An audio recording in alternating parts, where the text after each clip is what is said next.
He Yan returned to the General Fei Hong's manor, confronting He Ru Fei face to face, thus formally setting her plan of vengeance into motion. After the Battle of Ruandu, both the Wutuo and Great Wei armies suffered grievous losses. The Wutuo then sent word seeking reconciliation, requesting that the borders be opened in hope of fostering mutual growth and improving relations. Before the emperor, Xu Jingfu and He Ru Fei fervently recommended Xiao Jue to take charge of this matter, yet Xiao Jue's father, Xiao Zhongwu, had perished at the hands of the Wutuo.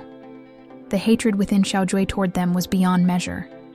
All He Ru Fei needed to do was secretly incite discord, deepening the enmity between Xiao Jue and the Wutuo, and then take his life. If the Wutuo could be used as the blade to kill Xiao Jue, it would be ideal.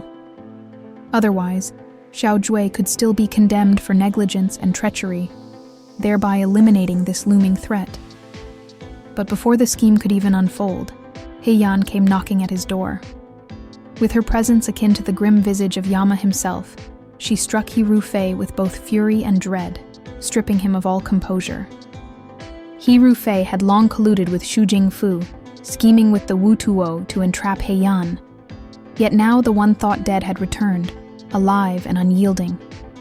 Xu Jingfu would certainly hold He Ru Fei accountable for his failure.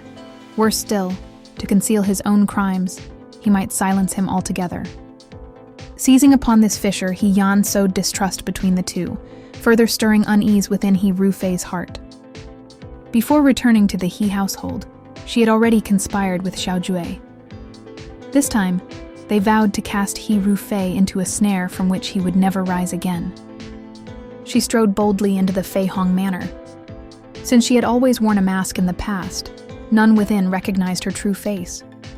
Only He Ru Fei and his father, upon beholding those familiar features, realized how dreadful she truly was. He Ru Fei assumed He Yan had come merely to flaunt her might, never suspecting she bore within her a grand design of vengeance. Earlier, Xiao Jue had entered the palace, intentionally prompting His Majesty to summon He Ru Fei, thus paving the way for He Yan to act unseen. With a draft of soporific incense, she subdued the household, then slipped into He Ru Fei's chamber. There she unearthed hidden documents, proof that Xu Jingfu had conspired with foreign powers, concealed in secret by He Ru Fei. The discovery left He Ru Fei stricken with fear. The talisman that once safeguarded his life had now become a curse upon it. Realizing concealment was impossible, he hastily sought Xu Jingfu's pardon. Though Xu Jingfu outwardly spoke words of leniency, in truth he had already resolved to sacrifice He Ru Fei. Behind the veil of courtesy, he set his trap, making He Ru Fei the pawn to be discarded. Against this cunning old fox, He Ru Fei was powerless, and swiftly fell into the snare. Once more he conspired with the Wutuo, seeking to provoke Xiao Jue into reckless vengeance for his father, heedless of the realm's peril. Yet he had not foreseen that Xiao Jue was already prepared. The latter reported all to His Majesty. At last, when He Yan stood forth to expose that He Ru Fei was never the true General Fei Hong, He Ru Fei sought to deny it. But with both witnesses and evidence irrefutable, he could no longer defend himself.